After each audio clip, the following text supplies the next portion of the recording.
para as propostas do candidato Alberto Neto, né? Também passou para o segundo turno, e traz para a gente, então, o que chama a atenção para você. Pois é. O candidato Alberto, algumas coisas que me chamaram a atenção e que nós já fizemos esse comentário, né?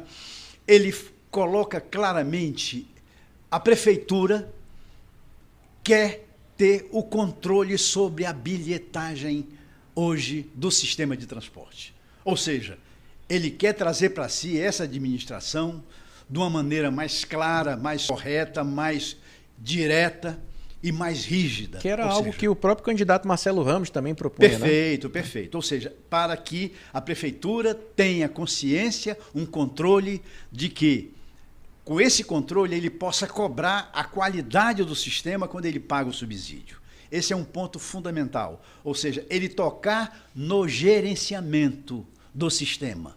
Ele tocar dizer que é importante o município deter esse gerenciamento na sua mão, com seus técnicos, para que ele possa cobrar. Olha, se o ônibus não fez as viagens planejadas, e eu vou lhe dar um exemplo, muita reclamação que houve no dia da eleição sobre as questões dos ônibus de graça. Muita gente reclamou, ônibus se demorou muito, não tinha os 1.500 ônibus circulando, porque não tinha sentido como as pessoas estavam esperando. Muita falha no ar-condicionado de muitos ônibus que não estavam funcionando, um calor excessivo, as pessoas não tinham como reclamar. Ou seja, olha, esse tipo de qualidade, de conforto, de credibilidade, efetivamente, isso irrita principalmente aquelas pessoas que dependem do transporte coletivo urbano, né? E que normalmente elas não têm acesso a um nível de reclamação. Então, é importante esse aspecto para que nós possamos efetivamente ter uma melhor qualidade.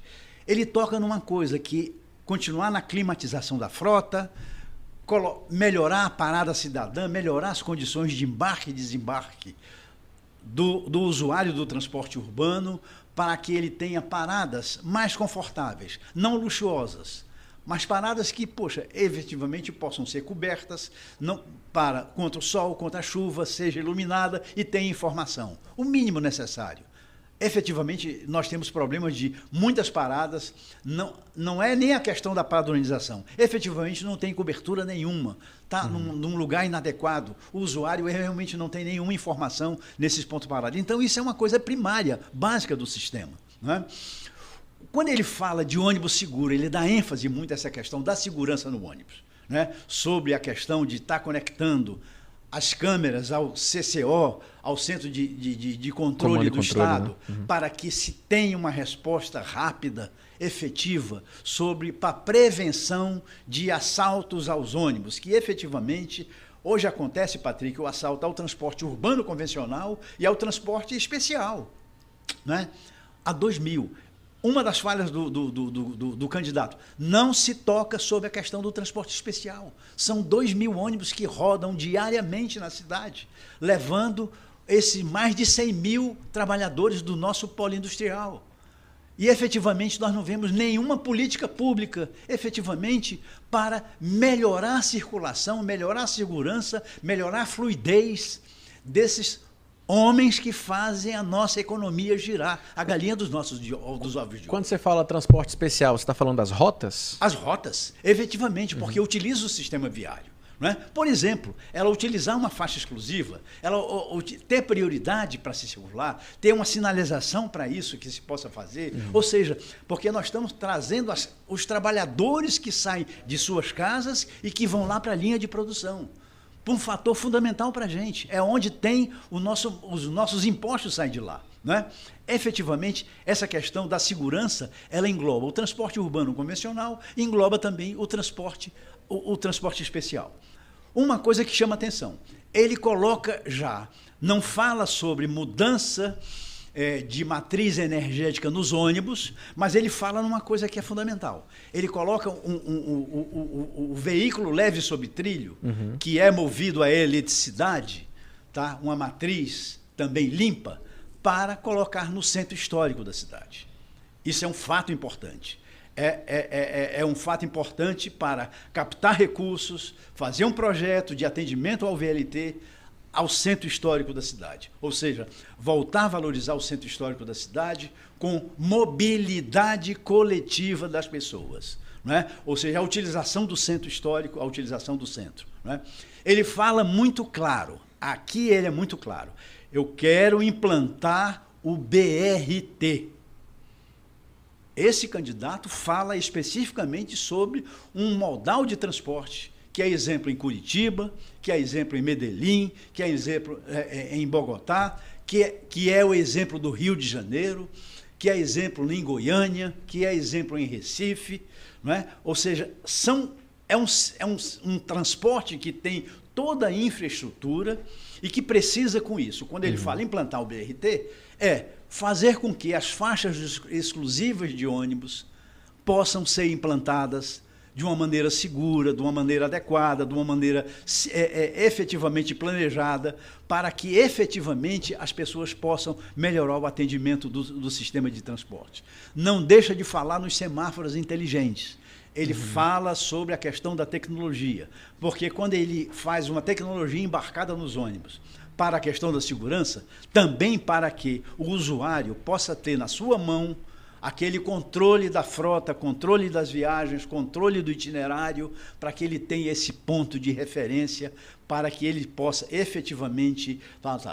Ele não toca na questão do sistema integrado de transporte, mas quando ele fala que ele quer investir no transporte hidroviário ao longo da orla de Manaus, efetivamente, ele fala no VLT, ele fala que esse sistema ele precisa ser integrado com tarifa única, com todo mundo podendo utilizar o mesmo sistema nos seus modais diferentes, para que ele possa se deslocar.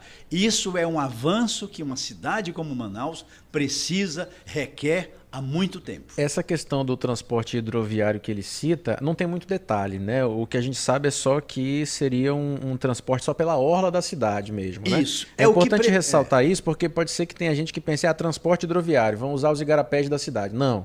A ideia é fazer, sei lá, você vai para o porto e roda Manaus pelas extremidades, pelo rio, e vai para um outro bairro, por exemplo, que também é de litoral, né? Então, seria essa a ideia do transporte hidroviário. Numa entrevista que eu vi o candidato falando sobre isso, ele fala, olha, primeiro está previsto no Planob.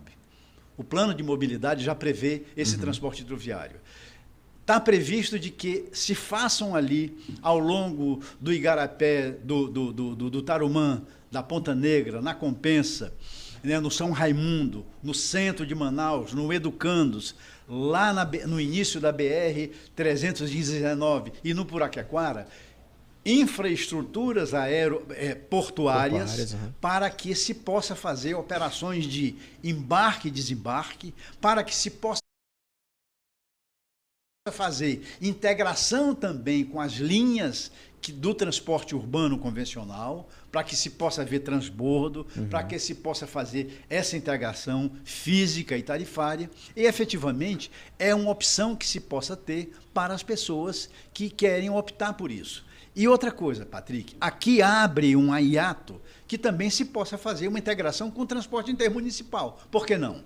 O governo federal está investindo e vai investir e vai implantar na Manaus Moderna o primeiro terminal hidroviário de passageiros, onde vai lá receber todos os barcos que chegam do interior. Por que não uma estação lá? Para que se comunique com a região metropolitana, para que se comunique para as pessoas que chegam de barco poder utilizar o sistema de transporte urbano. Também tudo é possível com tecnologia, com planejamento, com ordenamento e com vontade política, para que o sistema possa ser para as pessoas. O sistema não possa ser somente para o ônibus, somente para isso, para aquilo. Não, efetivamente. Nenhum dos candidatos fala claramente que políticas querem ter, por exemplo, para o transporte por aplicativo. Em Manaus são mais de 40 mil pessoas que utilizam o transporte por aplicativo, que dirigem no carga e passageiro. O que fazer para diminuir esse atendimento, diminuir o grau de insegurança que hoje tem, porque é o ponto onde tem mais acidente? Ou seja, são esses pontos que precisam ficar claro para a população.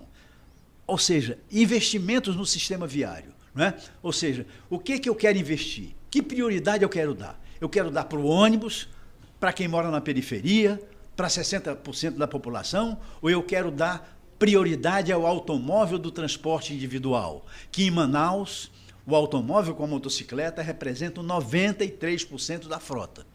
Que prioridade eu vou dar para os 3% da frota de ônibus que circula em Manaus?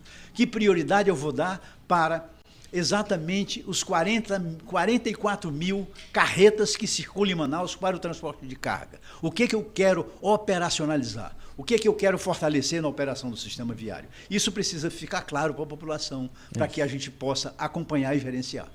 Manuel Paiva, te agradeço pelo comentário, um grande abraço para você, excelente terça e até a próxima semana. Até a próxima semana, um forte abraço a todos.